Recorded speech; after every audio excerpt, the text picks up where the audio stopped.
Hi everyone, in today's video I will show you how to make this lovely exaggerated bow. Let's get into this. I got this lovely Mikado silk to use in making the bow. 1 yard is sufficient for you to use. Based on the style analysis, the exaggerated bow is actually 3-in-1 bow. As you can see from the photo, we also have smaller bows at the waist area of the dress. I counted 6 small bows, while the bigger one at the bust is actually 3 bows. Okay, so that gives us 9 bows in all. So first I ruled a line along the self edge to rule it out, since I won't be using the self edge. Along this folded edge, measure 12 inches for the length of the bow.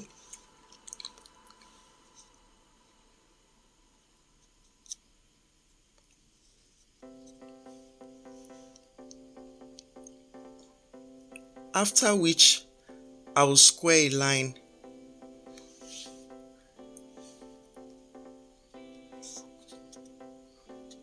For the width, I measured 18 inches.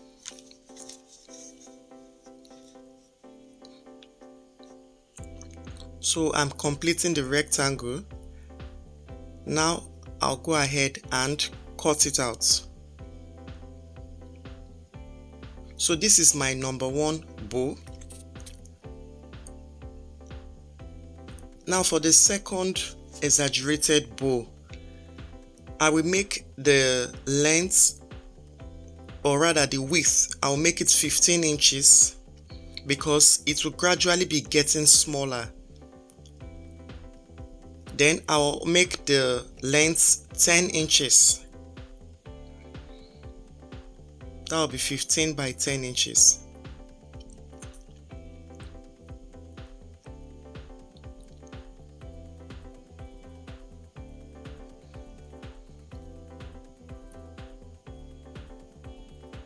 Now I'll cut it out.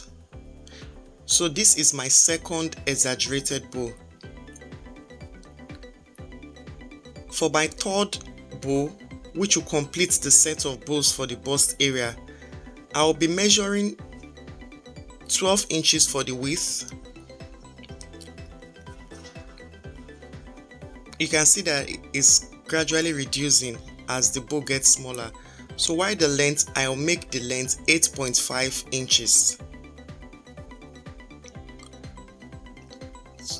12 inches for the width, 8.5 inches for the length. So I would complete the rectangle and go ahead to cut it. So this is my number 3. Now we'll go for the smaller bows. You can see that I folded it twice because I want to cut 2 bows at the same time. So along this folded edge here, I would measure 6 inches for the length and then 5 inches for the width. That's 6 inches for the length, 5 inches for the width. The length is actually relative, okay?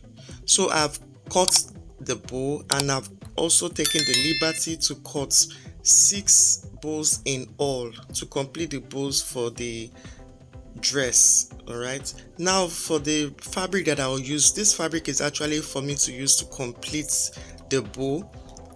So I will be cutting a strip 5 inches wide,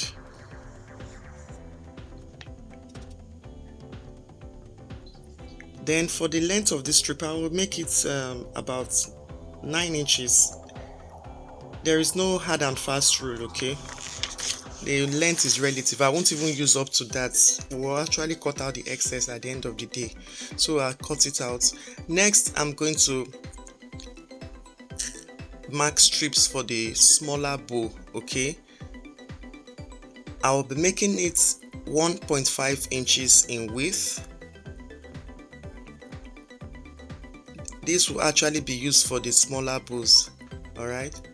As for the length, it wouldn't just hold the bow, but it's going to also form like a tie. So I'm going to make the length 12 inches. Next, I'll go ahead and draw the remaining 5 strips.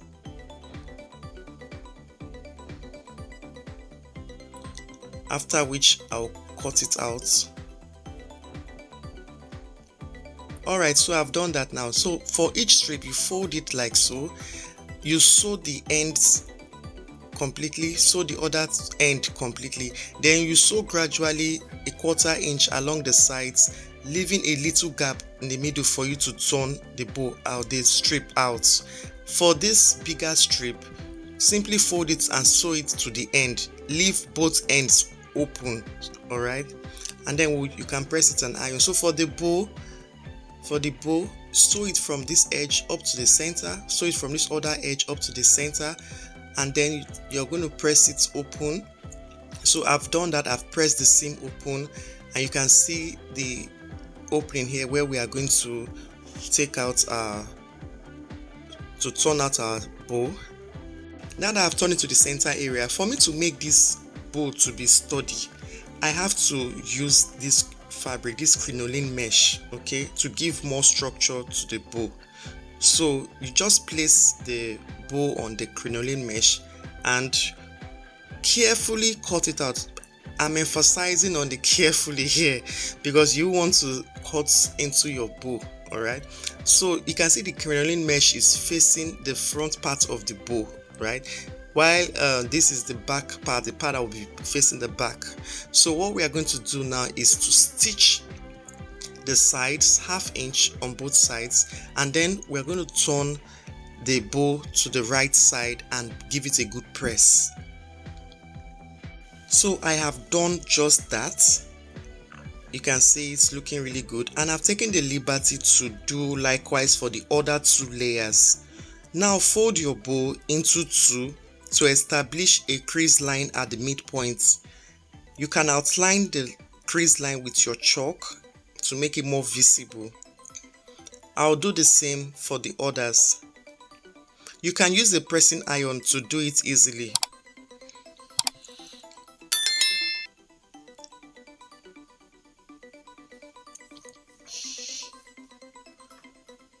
Alright, so now I will arrange the bow together. I'll arrange the 3 bows together directly on the crease line, okay? After which I'll hold it down with my pins so it doesn't, shift from the position.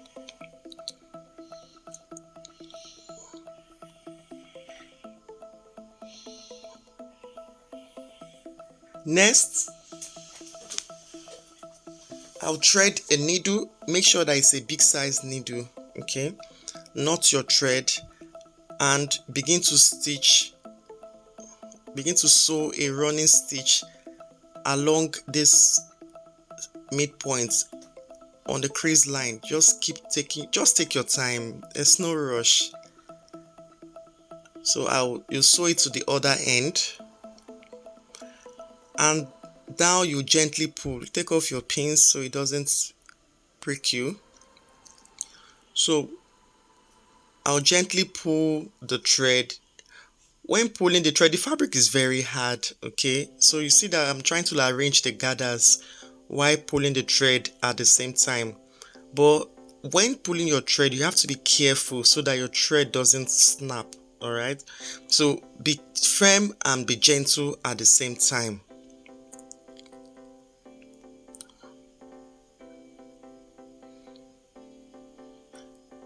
I think I've gotten the best I can. The rest can be squeezed in.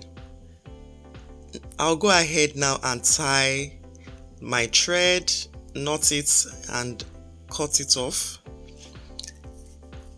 If you've learned anything while you're watching, please give this video a thumbs up and click the notification. And if you're just coming, thank you so much. Alright guys, so I'm putting the strip.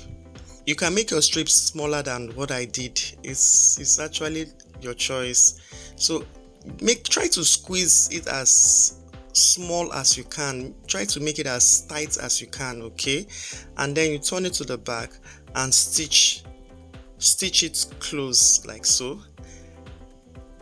I actually decided to use my needle to stitch because it is going to be cumbersome sewing it on the machine. All right, so having done that, just cut out the excess fabric. Having done that, the excess fabric, I'm going to finish up the raw edges, okay, by shifting it to one side and try to like stitch it to make it as flat as I can. But this part is optional, it's not compulsory for you to do it. I just like to have a cleaner finish.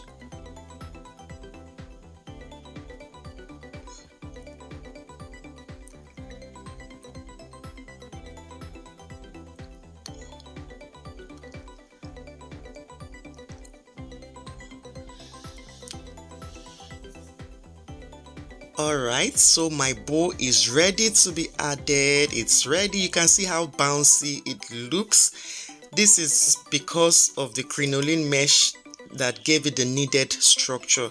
So I'll add it up and show you guys. Now look at the final look, guys. I'm so excited about the results. Thank you so much for watching. I'll see you in the next one. Remember to practice, practice, practice. That's the only way that we can continue to improve on our crafts. If you've not liked this video up to this point, please do well to do so. Thank you so much. Bye-bye.